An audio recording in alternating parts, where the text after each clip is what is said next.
Hello everyone! In this video, I'm going to give you a very straightforward and basic guide on how to reach the top 5% on the PUBG leaderboards in solo, duo, or squad. I'm not going to get into any specifics in this video, just the basic concepts that will definitely help you get there. The first thing you need to know is that the leaderboard ranking system is based off two main ratings, which most of you probably already know, but I'm still going to clarify this. The first rating is your win rating, and the second rating is your kill rating. These two ratings are combined into an overall rating, which is what places you on the leaderboards. Right now, for example, in squad first person, I have a win rating of 1,540, a kill rating of 1,237, and combined an overall rating of 1,787, which places me in the top 4.12% of all players in the North America server. Now with that base, the first point that we are going to cover is what to do every match. There are many things that can change every game, but there are specific things you can control to help you win.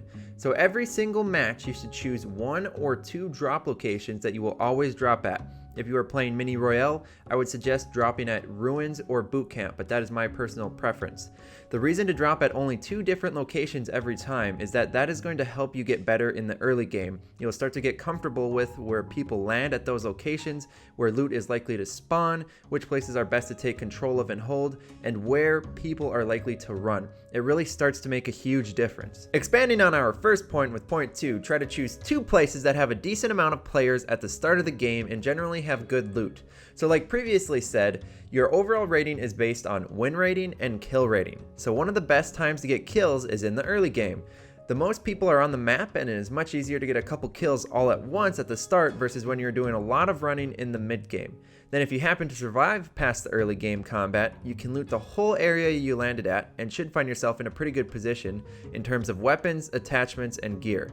Not only that, but you already got a couple of kills, so that is going to boost your kill rating, which in turn boosts your overall rating. Point 3 is to try your best to survive until you get into the top 10 after the early game is over. I'm not saying run away from someone if they start shooting at you, but sometimes if you don't have to engage someone, it may be beneficial to just wait to engage them. Someone else may take that person out first. Once you are in the top 10, however, it is going to be much harder to avoid engagements. At this point, I would encourage you to engage someone if they are close enough. If you don't engage them, they may get behind you or take you out when you are shooting at someone else.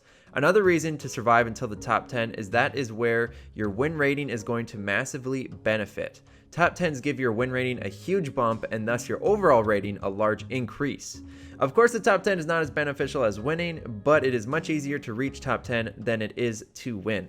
Point 4 is only for duo and squad. The main thing you want to do when playing these two game modes is 1. Make sure you communicate using a mic, and 2. Try your best to only play with relatively the same people every match. The more you play with the same players, the more you will all figure out how to conform to each other's play styles, and the more you will be able to work together. I currently have about 7 or 8 different people I play squad with, but that is it.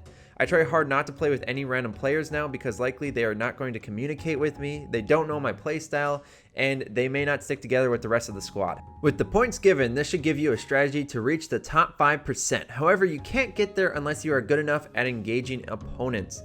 If you can't aim well, don't know how to compensate for bullet drop, can't control recoil, don't know which weapons you are most comfortable with, and many other items that you can only know about or control based on practice, then you may not be ready for the top 5%. So, what I highly recommend if you need practice is to either 1.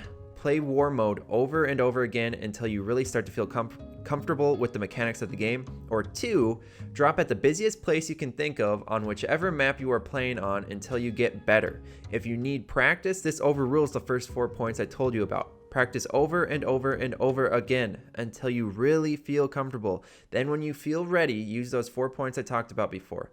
This is what I did. I just kept practicing and landing at busy places, even if I was just going to die every time until I started getting better. That is all I'm going to cover in this video. Just trying to keep the strategy very basic, and I plan on making some more specific walkthroughs in the future. If you have any questions or requests for videos, please post those in the comments section. Leave a like if you found this video to be helpful, subscribe for more, join the Discord chat, and I will see you all in the next one.